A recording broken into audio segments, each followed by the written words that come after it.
Bueno, chicos, vamos a ir empezando porque me parece que ya no se van a unir muchos más y ya estamos en horario. Así que les voy a compartir pantalla. Ustedes cualquier cosa escriban al chat. Vos, Ailu, avísame porque yo me parece que no lo veo al chat mientras estoy compartiendo pantalla. Ah, bueno, dale, dale, Eh, no te preocupes. pero si quieren, después al final vemos las dudas o en el momento, cuando ustedes quieran. Vamos a compartir pantalla acá.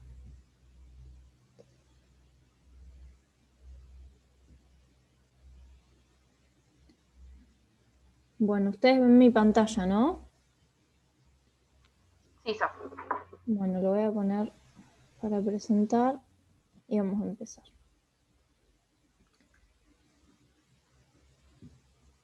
Ahí va. Ahí se ve. En pantalla completa todavía no. ¿No? Yo ya lo veo. No sé si alguno de los otros chicos. No, se ve en pantalla completa, no se ve. ¿No? Ahí se ve. No, no.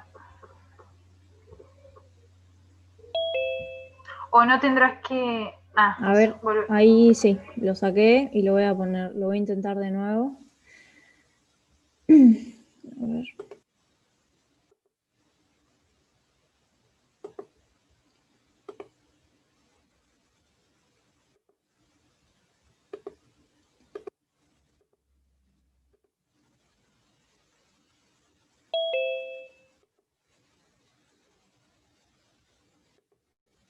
Ahí se ve la pantalla completa. Si no, lo hago desde no pantalla completa y voy pasando el power. Sí, se ve chiquito como antes, y no hacer esa. De ir pasándolo así. Así se ve. Sí, sí, igual se ve. Porque el tema es que tengo animaciones. Y arriba de no hacer eso por habilitar edición, aunque creo que no Ahí porque no se va dependería. viendo. No, che. Y si lo hago del... Dice si pones F5 no te lo presenta. Pusieron en el chat. Ah, no, no, pero... Claro, pues sería como que no se ve, ¿no? Porque si no, última, compartir la pantalla cuando la tenés en pantalla completa. No sé si se puede. Ah, a ver, voy a probar eso. Bueno, si no lo pruebo desde el Drive directamente. Ah, bueno. Bueno, y mientras Sofi prueba, les comento que yo iba a dar tolerancia, pero no lo voy a dar porque, nada, todavía me faltaban unas imágenes y eso, y quería que el Power quede lindo, porque por ahí no es un tema difícil, pero como lo pidieron, por ahí es que es medio aburrido, no saben cómo instalarlo, entonces quería hacerlo lindo y no tanto, tan explicativo.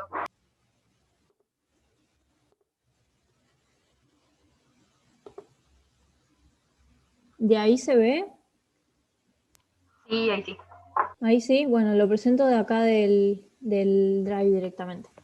Bueno, vamos a ver sistema inmune. Yo en lo que me basé para la clase de hoy fue en la guía de autoestudio, en un poco el teórico, por eso hay diapositivas que son de ahí directamente, o sea, las pueden volver a ver. Y en la bibliografía recomendada de la guía de autoestudio, que era el Transguerres, que igual me pareció bastante largo, digamos, medio tedioso, y el Behan Taylor, que es de donde más usé. Bueno, voy a empezar, bueno, vieron que cuando ustedes buscan en Google sistema inmune o sistema de defensa, les aparece esto.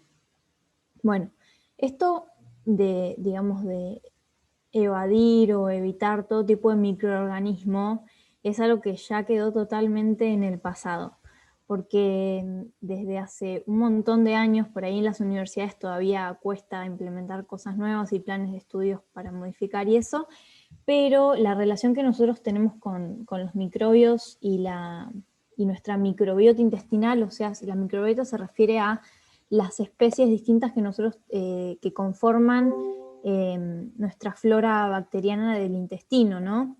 Pero también están en piel, podemos hablar un poco más de eso.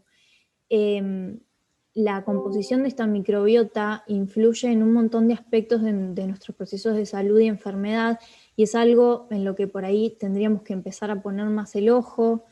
La composición de esta varía según nuestra alimentación, según si tomamos antibióticos o no, según el estrés, según nuestra genética, según dónde estamos en el mundo, según cómo nacemos y incluso cuántos años tenemos. Hoy se habla incluso de una relación entre nuestras emociones y nuestro sistema nervioso central y la composición de nuestra microbiota. Y un concepto que he estado escuchando muy últimamente, estas son cosas, digamos, como para introducir y para que ustedes como que, bueno, vean más allá del programa, quizás. Ceci igual se mantiene bastante actualizada y hay cosas de esto en el teórico, o sea, no les estoy dando una cosa que nada que ver. Pero bueno, el eje de intestino-cerebro es algo que se ha estado estudiando y que, bueno, ya se conceptualizó por lo menos.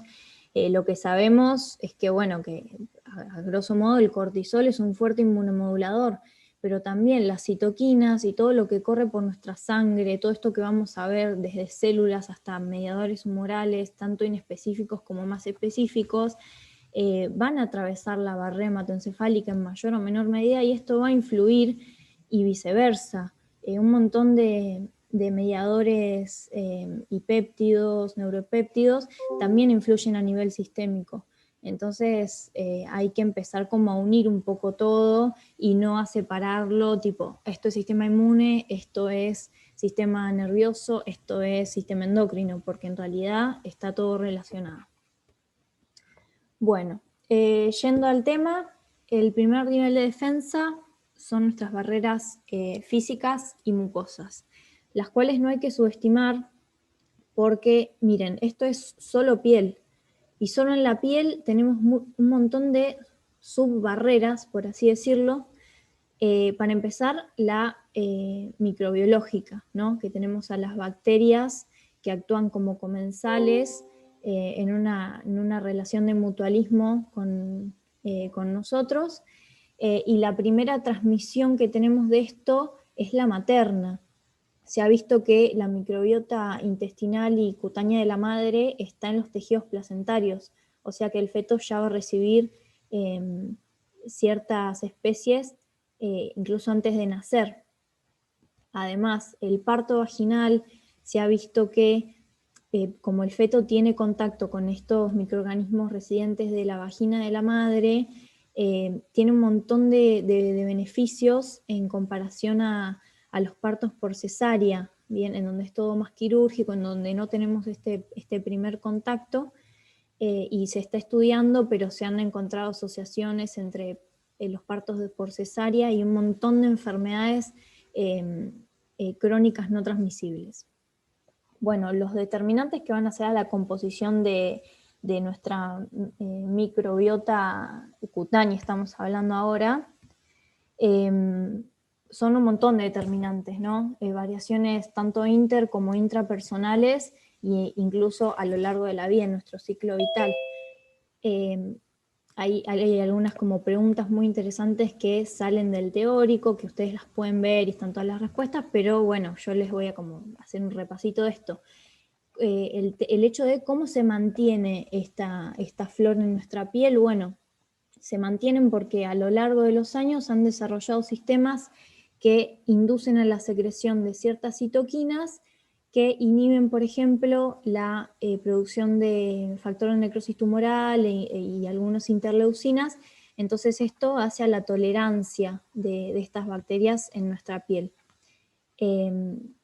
Los mecanismos que ellas tienen para como contribuir a nuestra defensa son la competencia por ciertos ligandos, lo cual hace al anclaje de los microorganismos hacia nuestra piel, la modificación del pH, la competencia por nutrientes, o sea, los nutrientes en este caso serían, por ejemplo, aminoácidos, hidratos de carbono y demás.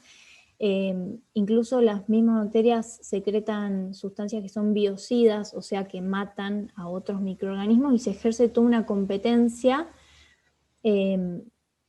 Bien, y también salta el concepto de crosstalk con nuestro sistema inmune, que sería como una cruza de comunicación entre estas bacterias y nuestro sistema inmune de ida y vuelta. Constantemente se está vigilando esto.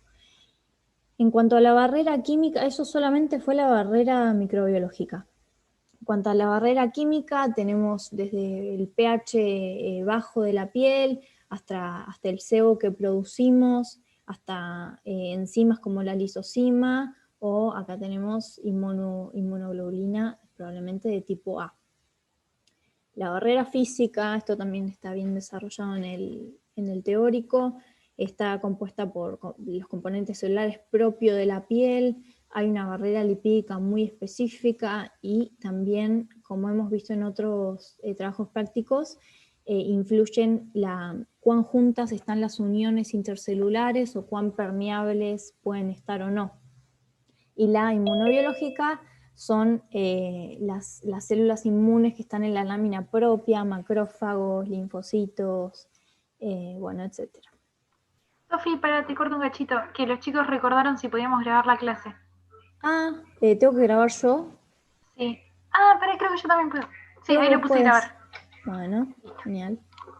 Bueno, entonces, las funciones principales, a grosso modo, bien, porque ya estuvimos hablando de un montón de cosas más amplias, van a ser la identificación de esta, entre comillas, amenaza o patógeno tanto extraño, o sea, perdón, tanto externo como interno, después vamos a ver, la puesta en marcha de mecanismos defensivos y el recordar, o sea, la memoria, para que la próxima vez que este patógeno, que, por ejemplo, si el mismo patógeno vuelve a nuestro cuerpo, nuestra respuesta sea más eficaz y más rápida.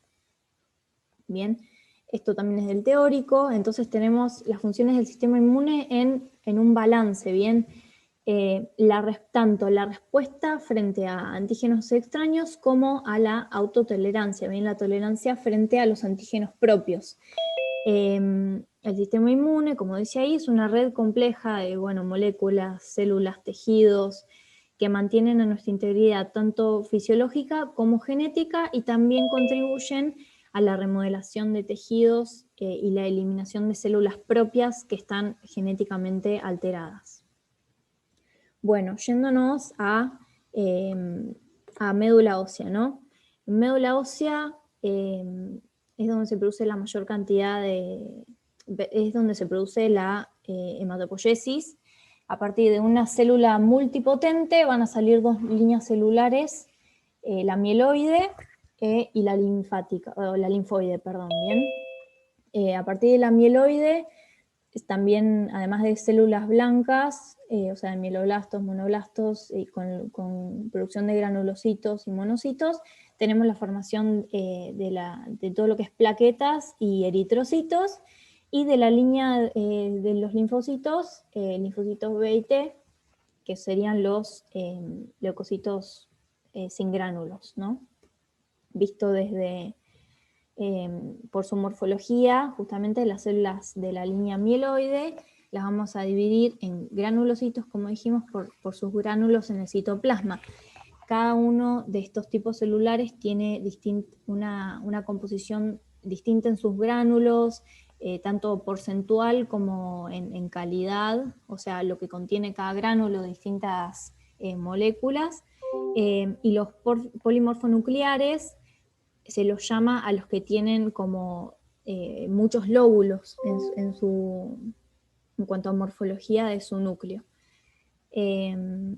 Bueno, acá tenemos también las células dendríticas, los macrófagos y los monocitos. Bueno, vamos a empezar con la respuesta innata o natural o poco específica, concepto que seguramente ya habrán visto. Es una respuesta, es la primera línea de defensa, bien, ante cualquier estímulo antigénico. Siempre responde de la misma manera, independientemente del estímulo y de cuántas veces este se presente. No genera memoria, pero es de inicio más rápido. Es activada por patrones de daño general, ahora lo vamos a ver bien.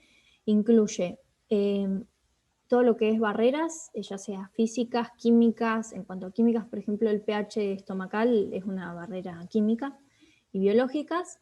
En cuanto a células principales, digamos, si tenemos que dividir todo esto, porque nosotros lo dividimos a modo de aprenderlo como organizadamente, pero en realidad el sistema inmunológico con el endocrino y con un montón de cosas más es uno solo, ¿bien?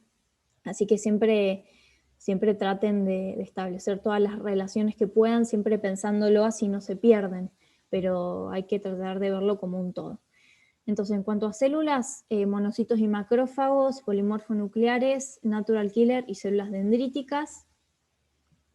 Las células dendríticas, bueno, y todas estas, dijimos, principal línea de batalla en la respuesta innata.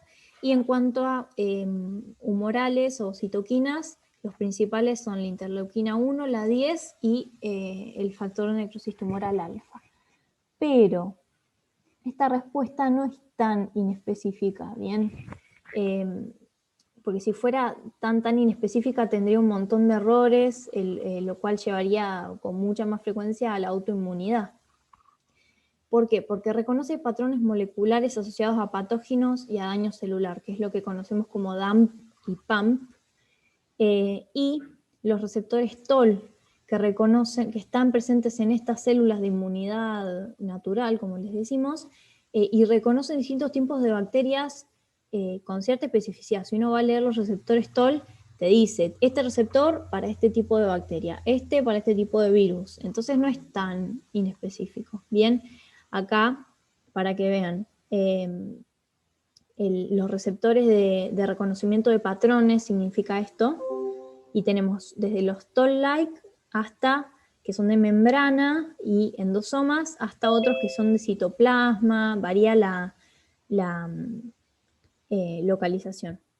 Y acá a la derecha, como a partir de una necrosis o de una apoptosis celular, se generan estos patrones moleculares asociados a daño, que son estructuras, como dice el teórico, filogenéticamente bien conservadas, bien establecidas, que están a lo largo de un montón de especies, ¿bien? Y que nuestro sistema inmune es capaz de reconocer e iniciar una respuesta inmune ante ellos. Fíjense, acá tenemos el queratinocito, ¿bien?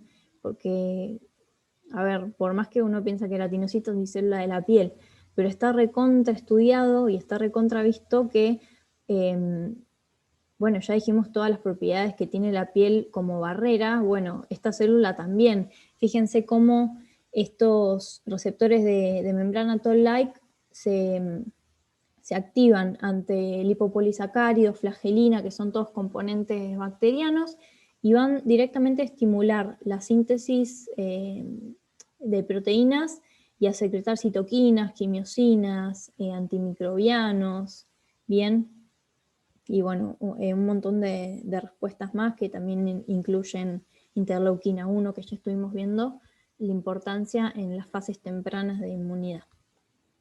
Vamos a hablar un poco de las células natural killer. Las células natural killer vienen de la célula, vienen de progenitores linfoides, bien junto con, digamos, en paralelo con los linfocitos T y los B. Son células relativamente grandes, tienen gránulos, y su mecanismo de acción puede ser o induciendo la apoptosis de estas células amenazantes o que serían células pre o cancerosas, o con organismos intracelulares, por ejemplo una célula infectada por un virus o una bacteria intracelular. Entonces pueden inducir la apoptosis o pueden directamente generar poros en la membrana celular de estas células. ¿Cómo va a ser esto? La célula natural killer, ahora después vamos a hablar un poco más en profundidad sobre los complejos de histocompatibilidad, ¿bien? Pero por ejemplo, acá ustedes pueden ver que la célula natural killer tiene receptores de ligandos de inhibición y receptores de ligandos de activación. Bien, célula natural killer por debajo, célula diana, cualquiera sea, porque los complejos de histocompatibilidad tipo 1 están en todas las células nucleadas del cuerpo, excepto en eritrocitos. Entonces, tenemos algunas situaciones para tener en cuenta. De izquierda a derecha.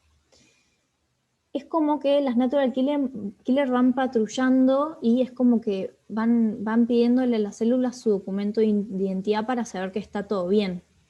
Entonces, en células normales, sanas, nucleadas, estas células, a través de su complejo de histocompatibilidad tipo 1, van a expresar un montón de ligandos que se van a unir a receptores de inhibición en la natural killer. Entonces, esto le va a dar el ok a la célula para, digamos, que la deje pasar, que acá está todo bien. Fíjense que no es como a todo o nada. Bien, las células también sanas, normales, nucleadas, exhiben ligandos que las pueden activar, pero fíjense el balance. De izquierda a derecha, el de acá a izquierda, que dice inhibición, tiene muchos más ligandos de inhibición. Entonces va a predominar la inhibición, la célula natural killer no va a reaccionar entre esta célula. En cambio, el tema de los eritrocitos, las células natural killer no reaccionan porque los eritrocitos tienen otros ligandos inhibitorios para exponer y decir acá está todo ok. Y en los otros dos casos, en los que la célula natural killer sí reacciona y sí ataca, entre comillas, puede ser o la inhibición reducida, o sea, la célula no presenta ligandos de inhibición, o directamente presenta muchos de ligandos de activación. Bien, son diferencias muy leves, ¿no? Bueno, ahora nos vamos al complemento, ¿bien? Las proteínas del complemento, ustedes saben, seguimos en respuesta innata, bien, natural. Las proteínas del complemento son proteínas solubles que viajan como proenzimas, digamos, producidas por el hígado y según que las active, tenemos distintas vías. Tenemos la vía alterna, que es directamente estimulada por microorganismos, por bacterias, ¿bien? Digamos, esta es de la innata pura, esta es la más rápida porque uno, digamos, se encuentra un microorganismo y ya se desencadena. En cambio, la clásica es únicamente estimulada por anticuerpos. Entonces, para que haya anticuerpos para determinado antígeno, tuvo que haber pasado cierto tiempo en esa respuesta inmune, entonces la clásica, va a tardar más. Y después tenemos la vía de las manosas, que lo mismo, tiene que ver con estructuras encontradas en bacterias y algunos virus, ¿bien? Entonces, la respuesta y los mecanismos de acción los podemos como dividir también un poco más entre estadios tempranos y estadios más tardíos de esta respuesta inmune. Los estadios tempranos incluyen la inflamación, después vamos a ver las C3A y las C5A, que son las anafilotoxinas, y también participan en opsonización y fagocitosis, o sea que se unen a microorganismos como para que se queden marcados y las células cuando los encuentren los fagociten. Y en la tardía ya se forma el complejo de ataque de membrana, que es esta formación de un poro y con la consecuente lisis microbiana. Bueno, hasta ahí, ¿vamos bien?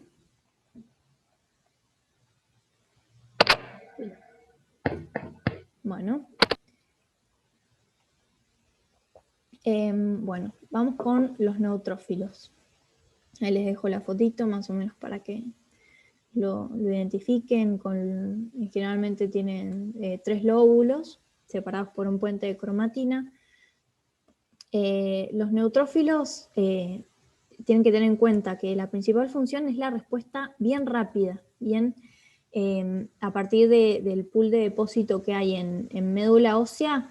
Este depósito se va a movilizar rápidamente, va a ser el primero, y se va a movilizar gracias a un gradiente quimiotáxico, o sea, dado que hay mucha citoquina circulante, muchos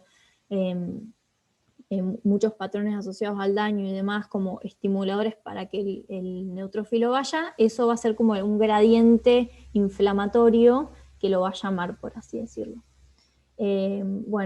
Hacen fagocitosis y en cuanto a estadio, pasan de blasto, promielocito a mielocito hacia un pool de depósito y de ahí hacia, o sea, el pool de depósito en médula ósea dijimos, y el pool circulante, que es el que va a salir a sangre y que es lo que nosotros podemos cuantificar cuando medimos los glóbulos blancos, ¿sí? El recuento de la neutrofilia. Y también se habla de un pool marginal endotelial, ¿no? Esta respuesta va a ser súper rápida, pero también súper limitada, porque este depósito es justamente bastante escaso y se va a dar, como está en endotelio, ante aumentos significativos de flujo sanguíneo, ¿bien? Esto puede estar relacionado con una respuesta inmune, pero no, puede estar relacionado con el ejercicio también. Entonces, bueno, guarda con eso. Porque por ahí si a una persona le hacen un análisis de sangre el día después de una maratón o de algún esfuerzo muy extenuante, ya tanto por el cortisol o por un montón de mediadores hormonales, un montón de cambios iónicos y demás, puede ser que la neutrofilia dé un poco elevada, o incluso los glóbulos blancos en general. Entonces siempre contextualizar y ver la clínica antes de sacar conclusiones apresuradas por un valor único, ¿no?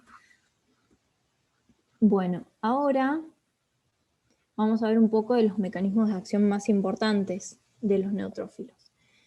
Los neutrófilos, dijimos, se hacen fagocitosis.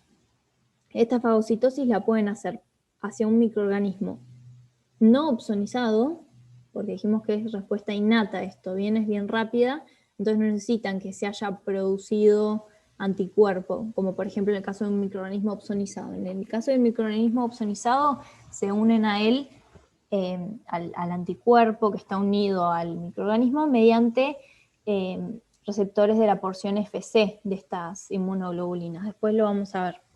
Y si no, se unen directamente al microorganismo o por la vía alterna del complemento, que es lo que ya vimos. Entonces se une a la membrana y se forma el fagolisosoma. El fagolisosoma es el fagosoma, o sea, el bichito en una membrana, digamos, que se introdujo hacia su interior con estos gránulos que posee, que van a ir a actuar, que se fusionan y que generan un microambiente muy ácido que mata al microorganismo. Ahora bien, esto sería como si la inflamación y si los microorganismos ahí siguieran, el neutrófilo sigue ingiriendo microorganismos, bacterias, se produce el estallido oxidativo, que no solo depende de él, sino depende de que, o sea, está estimulado también por interleuquina 8 y factor de necrosis tumoral. Entonces esto nos habla de como una retroalimentación que le dé el ok como para decir si estamos en una inflamación inminente. Entonces sí, prosigamos con esto, en donde se producen especies reactivas de oxígeno como superóxido, peróxido de hidrógeno, incluso óxido nítrico, los cuales son tóxicos para la bacteria, y finalmente se produce justamente como un suicidio de esta célula que tiene un montón de microorganismos en su interior y termina matándose todos a la vez, por así decirlo, para que les quede el concepto. Acá tenemos el papel del aumento de la permeabilidad de las uniones intercelulares. Esto es para que lo vean nada más. Pero ven cómo va pasando desde sangre, cómo va circulando y cómo se ve que en este tejido hay un gradiente inflamatorio, un gradiente quimiotáctico que también favorece a esta permeabilidad aumentada entre las uniones, y el leucocito se une primero, por uniones bien específicas, integrinas, selectinas, establece sus pseudópodos y va atravesando y va hacia donde es necesario. Bueno, acá los eosinófilos les puse acá estas fotitos porque si están aumentados, los eosinófilos en general, porcentualmente es muy poco lo que contribuyen al recuento leucocitario. Entonces, si están aumentados, hay que pensar en procesos alérgicos o en parásitos. Porque esto es lo que yo les decía. Son bastante grandes y contribuyen del 2 al 5% del recuento, ¿bien? En cuanto a gránulos, 2 palabras. Yo sé que hay un montón de bibliografía, pero traten como de simplificarlo lo más posible porque es muy difícil aprenderse cada componente de cada célula. Y son cosas como que muy repetitivas en cuanto a lo que secreta, lo que no. Así que, bueno, vean cómo lo manejan.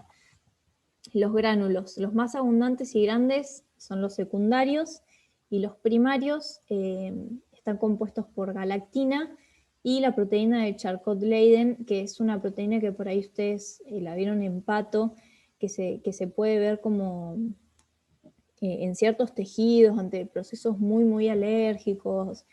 Bueno, les cuento por si les suena de patología. Pero es para que relacionen con procesos alérgicos ahí, ¿no?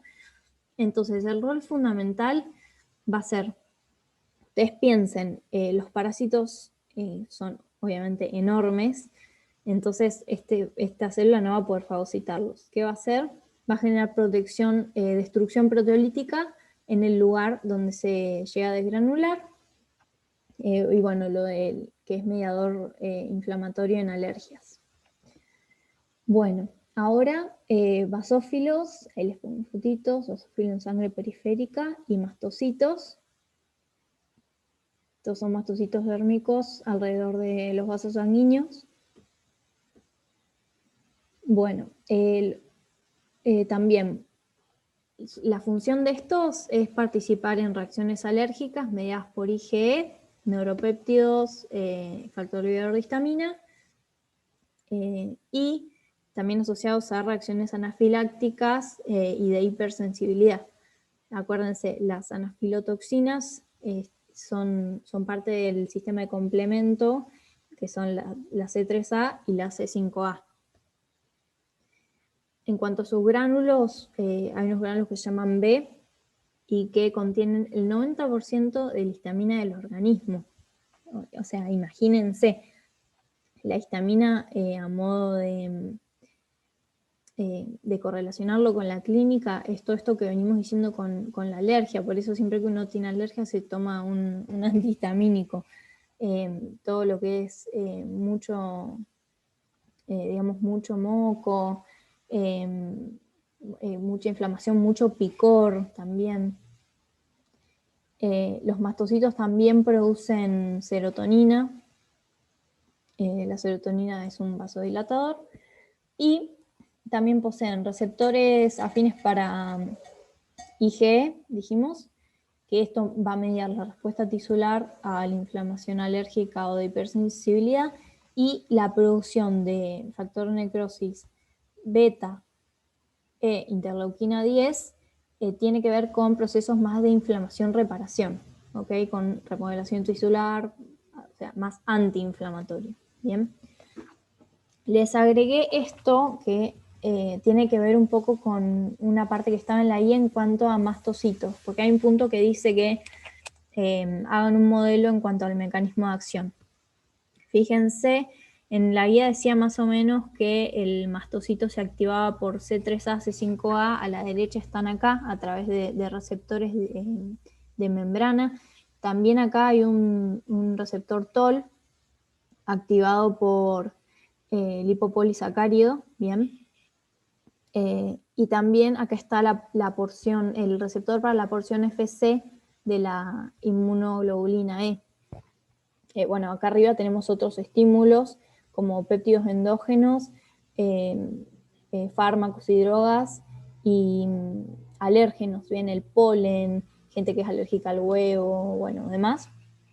Y yendo a la guía, ¿no? Decía que se activa una adenilatociclasa, eso no está acá, pero bueno, se activa una adenilatociclasa que aumenta el calcio intracelular y eso estimula la salida de los gránulos que posee, y también habla, que eso sí que no está, sobre la activación de la fosfolipasa que da lugar a la producción de ácido araquidónico y demás mediadores. Entonces, con la consecuente degranulación, con histamina, proteasas, heparina, prostaglandinas, que ahí dice abajo, citoquinas y quimiosinas, y demás. Como para que vean un modelo. Y vamos a hablar un poco de la histamina ahora, que tanto estuvimos hablando, que también era parte de la guía. Nos hablaba de distintos tipos de receptores, con distinta afinidad, distinta ubicación y distinto mecanismo de acción. En la inflamación, la liberación de histamina genera vasodilatación en el foco infeccioso. Bueno, ahí tenían un punto para hacer. Yo acá les hice un cuadrito comparativo para ver los distintos tipos de receptores. Los que nos van a importar en este tema son los H1. Los de membrana en células musculares lisas de vasos, en endotelio, bien, que, como es, originan, además del incremento intracelular de calcio, la producción local de óxido nítrico que activa la guanil ciclasa con la posterior formación de GMP cíclico. Bien, eso para ver un poco del mecanismo de acción de algunos mediadores moleculares. Bueno, a modo de repaso, ya vimos mastocitos, basófilos, eosinófilos, bueno, natural killer también. Tenemos diferencias en los principales lugares de maduración. Fíjense que los mastocitos terminan de madurar en tejido conjuntivo y mucosas. Los basófilos y eosinófilos ya salen de médula ósea maduros. La localización, fíjense, basófilos y eosinófilos en sangre y reclutados en tejidos. Mastocitos en tejido conjuntivo y mucosas. La vida media, factor de crecimiento y diferenciación celular. La expresión de porción FC, de receptores para la porción FC de inmunoglobulinas.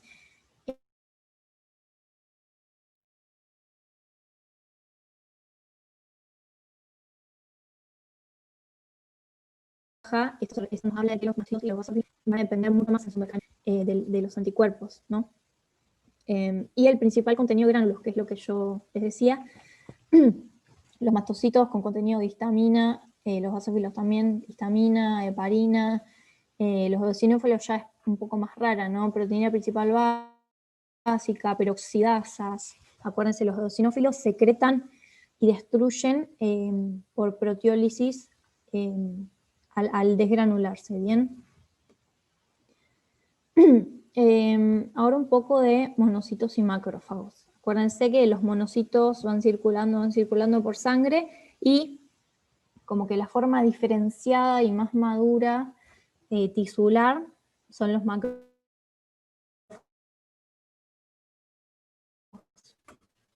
Es una célula heterogénea del cuerpo, tiene muchos nombres según el tejido donde esté. Bien. Puede ser un macrófago si es en piel, es una célula de Langerhans, si es en hígado, es una célula de Kupffer, en el sistema nervioso forman parte de la microglía, y si no, puede ser un macrófago reclutado por el tejido, por distintas formas de antígeno. Entonces, el macrófago en reposo va a tener, puede llegar a tener distintos estímulos y distintas respuestas. Y estas respuestas se van a ir dando en paralelo, no es que es una sí, una no, ¿bien? Entonces puede dar opsonización con posterior fagocitosis, puede ser una célula presentadora de antígeno y puede promover... Sofi, aprovecho y te digo Sí. que a los chicos, igual a mí también se me cortó una vez ¿y y en también dónde? se le sigue cortando. No, Ah. igual es apenas como que se te traba, pero no sé. Bueno, apagar la cámara de última, no sé si ayuda. A ver. Bueno, probamos con la cámara apagada. Bueno, más o menos en qué parte. Si se cortó mucho me dicen y después lo digo de nuevo. Sí, chicos, si quieren digan ustedes en qué parte, porque bueno, yo igual rescataba las ideas, pero capaz que a ustedes se le cortó más.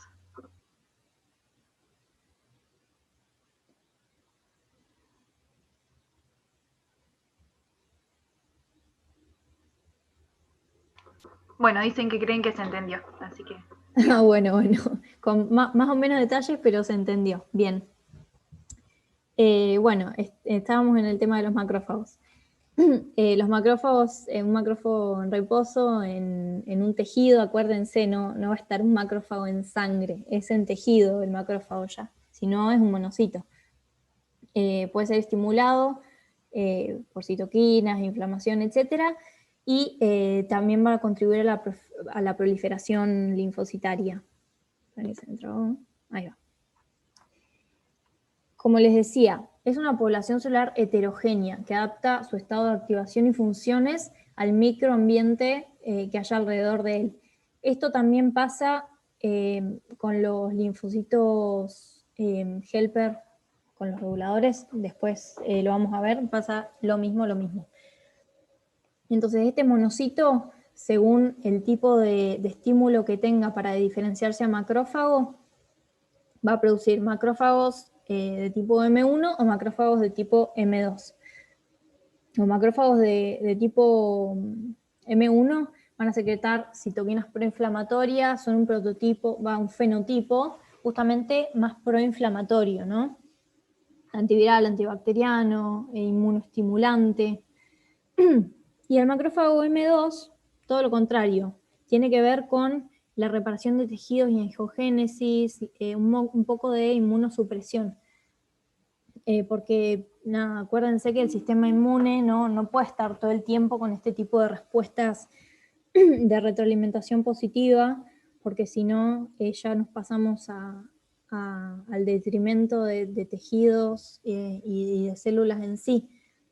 Por ello tienen que existir estas citoquinas antiinflamatorias como es la interleuquina 10, los factores proangiogénicos, bien.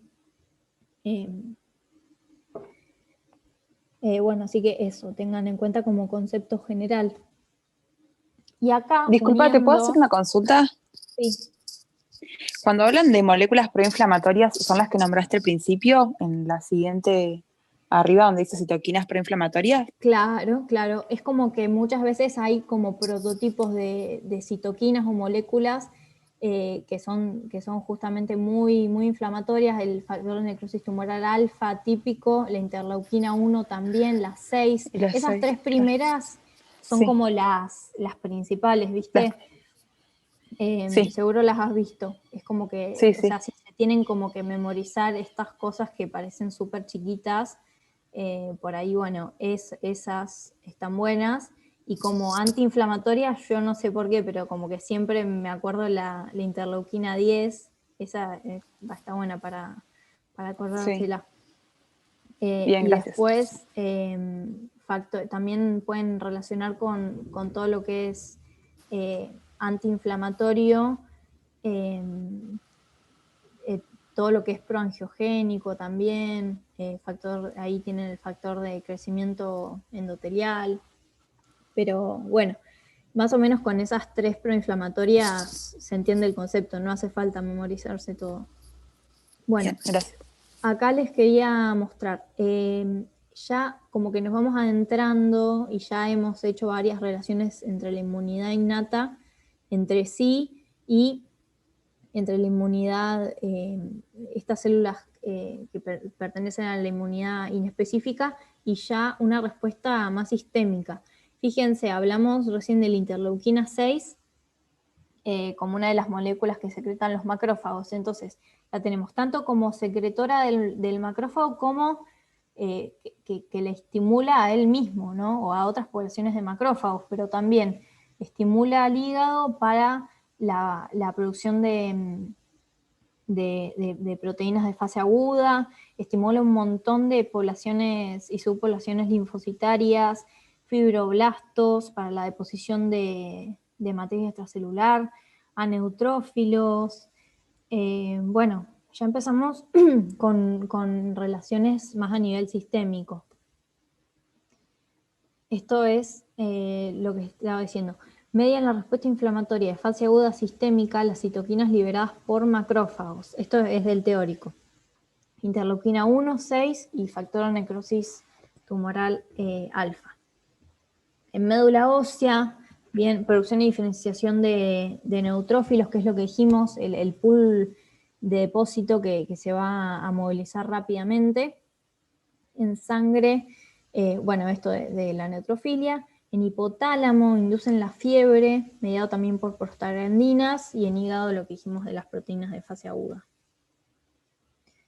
En cuanto a mecanismo, que vamos a repasar, ¿cuáles son los fagocitos? Los neutrófilos, los macrófagos, las células dendríticas, que son las células como centinelas tisulares, y los eosinófilos y basófilos. La fagocitosis tiene distintas etapas y distintos procesos que podemos separar. Inicialmente, empezando por la quimiotaxis, por un estímulo, por un llamado, digamos, hacia la zona. También por opsoninas, que son marcadores de microorganismos que van a ser fagocitados, que luego se adhieren, se ingieren, se forma el fagolisosoma y se digieren. Y incluso algunas de estas partecitas de microorganismo pueden volver a resurgir a la superficie de la célula que lo tragó, entre comillas, para ser mostrado y convertirse en una CPA. O sea, célula presentadora de antígenos. Ahora lo vemos bien. Bueno, inmunoglobulinas. Vamos a hablar, seguimos con inmunidad humoral. En cuanto a estructura, rápidamente, ¿no? Yo no les preparé la superclase de inmunoglobulinas, después si tienen como cosas más puntuales, bueno. Pero básicamente la estructura promedio, digamos, está formado por 2 cadenas pesadas y 2 cadenas livianas, pesadas de heavy y light chain, y cada una de estas regiones va a tener regiones variables. Las regiones variables es como las encuentran ustedes como Fab, ¿bien? Y las constantes son las FC, que tanto venimos hablando de las FC. Bueno, las regiones variables van a tener secuencias de aminoácidos específicas que justamente dan la especificidad de ese anticuerpo y hacen al reconocimiento de antígenos. Bien, las constantes, las regiones constantes son las que estuvimos hablando un montón y que les dije miles de veces que un montón de células del sistema inmune tienen receptores para la porción FC de las inmunoglobulinas. Bueno, la porción FC es esa parte constante. Constante o variable se refiere a la genética, o sea, la genética de producción de esas inmunoglobulinas, si varía o si no varía, solo eso.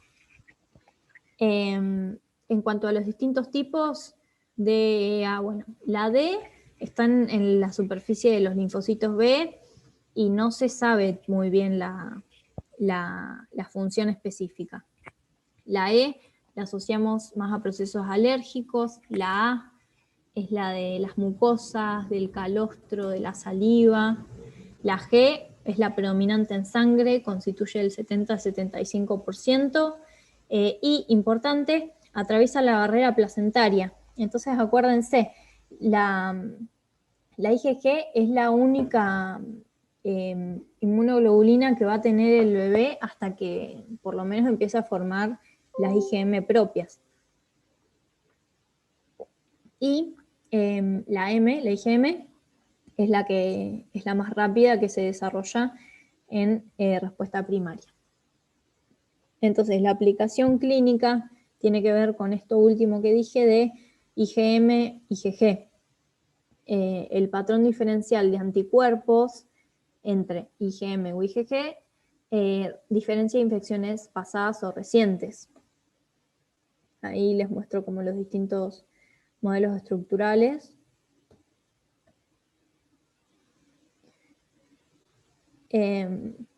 Bueno, y pasamos a respuesta específica o adaptativa. A grandes rasgos, esta sí diferencia más entre patógenos, es de inicio más tardío, y es la que genera memoria inmunológica con clonación y proliferación, y aumenta la efectividad, porque aumenta la rapidez e incluso los niveles de respuesta para las próximas infecciones. Bueno, la CPA. Las CPA son las células presentadoras de antígeno, tienen la capacidad de presentar un antígeno, y las células profesionales son los macrófagos, las células dendríticas y los linfocitos B. Ahí a la derecha arriba tienen unas fotitos de las células dendríticas que son mis favoritas. Estas células expresan complejo de histocompatibilidad tipo 1 y complejo de histocompatibilidad tipo 2. Ahora vamos a ver bien eso. Receptores Fc para IgG, o sea, se unen a la parte constante de la IgG, y receptores del complemento. ¿Bien? Ahí les muestro cómo una célula dendrítica, parece que se está comiendo al linfocito, bueno, pero le está haciendo una presentación de antígeno hacia el linfocito. Esto de la CPA es como en teórico, ¿no? Y para que como que quede guardado, es como el nexo bien tangible de la inmunidad innata y la específica. ¿Bien? Vamos a hablar un poco de los complejos de histocompatibilidad, a grosso modo, las diferencias más grandes. El complejo de histocompatibilidad de tipo 1 está en todas las células nucleadas, ¿bien? ¿Y cómo se forma? A través de proteínas intracelulares que son procesadas en el citoplasma por estructuras que son estos proteosomas, como ese coso ahí gigante, que forma péptidos, y la acoplación de ese péptido en el retículo endoplasmático con esta estructura, que es el complejo, van a irse a expresar a membrana, ¿ok? Y este complejo tipo 1 va a ser reconocido por linfocitos T citotóxicos o natural killer, como estuvimos viendo. Ok, entonces, acuérdense, proteosoma, proteínas intraplasmáticas. Ven que acá sale de la transducción de ADN. Bueno, acá es de ARN porque debe ser de otra especie, pero es lo mismo. Y acá tenemos las de tipo 2, ¿bien? Las de tipo 2 presentan péptidos a partir de proteínas extracelulares endocitadas por células presentadoras de antígenos, que se procesan en lisosomas para obtener el péptido y así acoplarlo en una vesícula, ¿bien? Se acoplan con una molécula de histocompatibilidad tipo 2 ya formada en el retículo y salen a superficie, ¿bien? Y ahí lo va a ir a reconocer un linfocito TCD4. Pero vieron esta como pequeña diferencia entre la expresión de péptidos propios, o que están en realidad intracelular, y esto que es primero la vesícula endocítica y después todo el proceso hacia la presentación del de tipo 2. Esto es importante. El reconocimiento HLA linfocitos, o sea, complejo linfocitos, se relaciona con correceptores, o sea, con los CD4 o CD8. Bien, entonces, el CD4 va a reconocer el complejo de tipo 2 y el CD8 va a reconocer el de tipo 1. Acuérdense que los linfocitos TCD8 o citotóxicos son parecidos a los natural killer. Directamente como que atacan y empiezan a producir sustancias que generan poros en esa célula que resultó, por ejemplo, cancerosa. Bueno, esto es lo que yo les decía de la CPA. Las células dendríticas son las únicas células capaces de inducir una respuesta inmune primaria. ¿Esto qué quiere decir? Que a partir de una célula dendrítica inmadura, ante el estímulo de, por ejemplo, lipopolisacárido, manosa o receptor STOL, maduran rápidamente, van a los ganglios e interaccionan con linfocitos naive o linfocitos vírgenes. Bien, acuérdense, esta interacción requiere de moléculas de histocompatibilidad que muestren el antígeno y moléculas coestimuladoras o correceptoras del linfocito. Bien, acá un modelito para que vean también, fíjense como en vez de una célula dendrítica, por ejemplo, un linfocito B le presenta un antígeno, estimula el CD4 y el CD4 lo estimula al que lo estimuló. O sea, va a estimular al linfocito B. Este linfocito B se puede convertir en un efector, o sea, en una célula plasmática que libere sus anticuerpos, o en una célula de memoria. Bien, entonces acá va de nuevo. Los TCD4 reaccionan con moléculas de tipo 2 y los citotóxicos con los complejos de histocompatibilidad de tipo 1. ¿Se acuerdan que les dije de el microambiente en cuanto al macrófago y a cómo dependía de la estimulación del monocito, a qué macrófago se iba a diferenciar? Bueno, acá pasa lo mismo con los reguladores o los linfocitos T-helper, que pueden ser tipo 1, 2 o 17.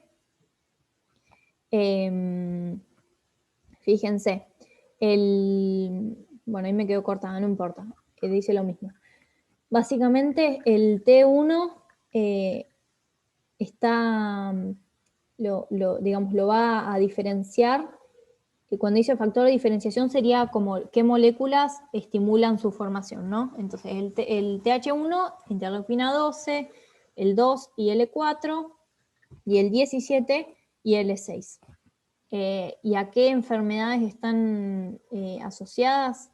A bacterias intracelulares y virus, a helmintos y a bacterias extracelulares y hongos respectivamente.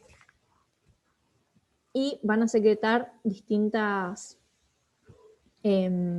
citoquinas. Fíjense que a veces secretan la misma citoquina que los estimuló. En el caso de los TH17, la IL6 ya es tanto que lo estimula como que lo secreta.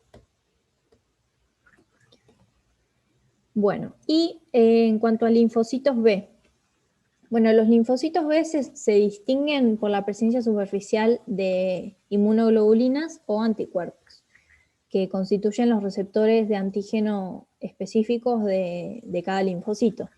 Y según el estadio de maduración, el linfocito inmaduro va a expresar IgM. Después, a medida que madura, IgD, algunos receptores del complemento, algunos receptores para IgG, hasta el cambio de isotipo, el switch de isotipo que dijimos, a IgG. Entonces, los linfocitos maduran y expresan IgM e IgD. Abandonan la médula ósea y van hacia órganos linfáticos hasta que en algún momento se encuentran con algún linfocito, se encuentra con algún antígeno específico que va con el receptor que poseen y estimulados o por el antígeno específico o por otro linfocito, forman centros germinales. Los centros germinales son los lugares donde proliferan y se genera la expansión clonal y se modifica y está la modificación genética. Bien, modificación genética en cuanto a su inmunoglobulina, en vez de IgM, IgG, bien, y a altas cantidades.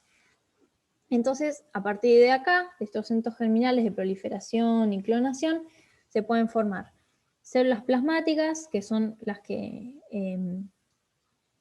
secretan sus receptores, o sea, los anticuerpos, porque los anticuerpos circulantes no son más que los receptores que tienen los linfocitos B.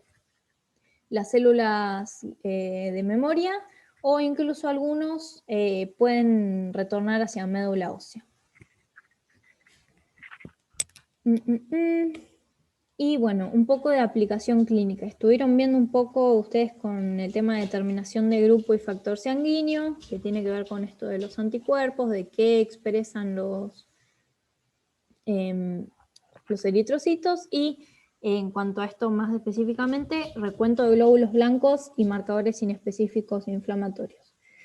El recuento, valores normales, a grosso modo de 5 a 10, como para acordarse. Les tiene que llamar la atención, no sé, un contexto de clínica que vaya con eso, y un recuento a partir de, ponele que 11, ya 12, bien, siempre acompañándose de la clínica. Ahí tenemos la fórmula con los porcentajes de cada especie, y algunos conceptos así para no olvidar. Las infecciones bacterianas agudas van a generar desviación a la izquierda o neutrófilos encallados. Esto significa que aparecen en sangre formas inmaduras de neutrófilos. ¿Por qué? Porque la demanda es tal que no alcanza a suplir la formación que hay, y empiezan a salir estas formas inmaduras al torrente sanguíneo. Las infecciones crónicas, micóticas o virales incrementan más los linfocitos y los monocitos, y las infecciones parasitarias o alérgicas más a predominio eosinófilo. Acuérdense siempre estos datos de laboratorio que ustedes puedan tener asociados a una clínica que concuerde, a una anamnesis, bien, o sea, no nos quedemos con el dato solo, sin ver al paciente. Esto es del teórico. Proteínas de fase aguda, que son factores humorales innatos, proteína C reactiva, amiloide sérica, fijadora de manosa, aptoglobina, ceruloplasmina, fibrinógeno. Funciones: mecanismos antimicrobianos como opsoninas, minimizan la lesión, activación de fibroblastos, esto también para la regeneración tisular, y contiene el foco a través de factores de coagulación. Acá tenemos el pico máximo en horas, la elevación inicial, y para cada reactante de fase aguda. Y un poco, volviendo a lo que les dije al principio, la psiconeuroinmunoendocrinología, vi que ahí en el teórico había una diapositiva final. Estudia la interacción cuerpo-mente y las consecuencias de la salud, y concibe enfermedades de relaciones súper complejas entre determinantes psicológicos, sociales, biológicos, hormonales, de estado de ánimo, bueno, un montón de cosas mucho más complejas de las que esta diapositiva dice. Por ejemplo, se sabe que los estímulos estresantes sostenidos en el tiempo, bien, o sea, el distrés está bastante asociado con enfermedades crónicas no transmisibles, incluso con estados psicológicos y psiquiátricos, con la ansiedad, la depresión. Estamos en una pandemia de ansiedad y depresión y de trastornos mentales, así que no lo dejemos de lado, porque como futuros médicos es con lo que nos vamos a encontrar. Por eso es súper importante saber distinguir entre somatizaciones, entre trastornos realmente orgánicos. Hay que tener muy en cuenta esta relación mente-cuerpo, que es inconcebible que un médico no la pueda establecer, ¿no? Y bueno, todo esto de los disruptores endocrinos, por ahí han escuchado, con el tema de los ultraprocesados, qué estamos comiendo, cómo influyen nuestras hormonas, cómo dormimos, bien. Un montón de estas cosas están asociadas incluso con el cáncer. Así que para tener en cuenta que la salud, como dice la OMS, no es solo la ausencia de enfermedad, sino tiene que ver con un montón de cosas, con lo que comemos, con nuestra genética, con las actividades, la actividad física que hagamos, lo que consumimos y no solo de alimentos, lo que nos entra por los ojos, por los oídos, con nuestras relaciones interpersonales, cómo dormimos. Así que está re bueno que estén todas estas disciplinas en las que no se tiende a minimizar, como a separar la medicina y a decir el especialista cardiólogo en la arteria no sé qué, sino todo esto de psicoinmuno, endocrino y que está todo unido y hay un montón de cosas que nos falta por aprender y que es lo que se viene.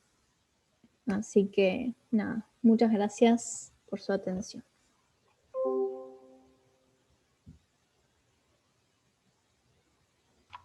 Muy bien, Sofi, re completo. Ahí dejé de compartir, ¿no? Sí. Sí, y ahí yo detuve la grabación. Bien, perfecto.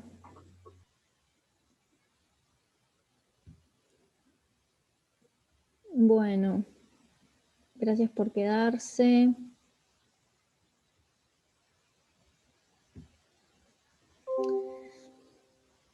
No sé si hay alguna duda, si va, cómo están para rendir. Ténganse fe, duerman bien.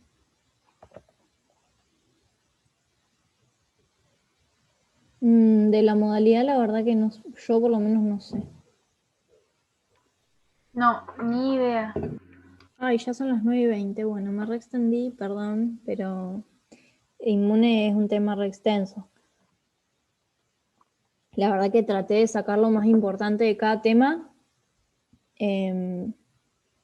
Y bueno, nada, eso. Bueno, ¿qué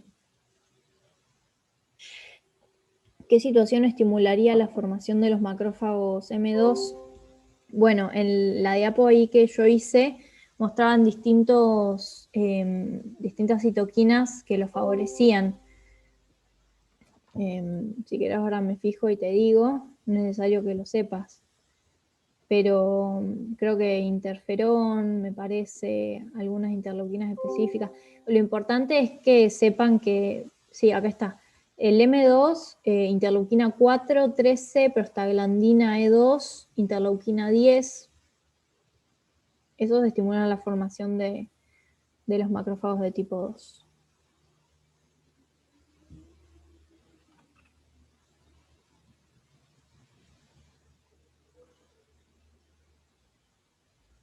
Bueno, de nada. Bueno, si tienen alguna duda o algo, les dejo mi mail en el chat.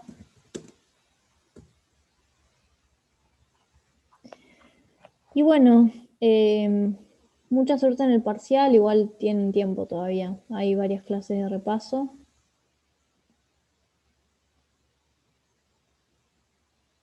Así que bueno, los dejo libres.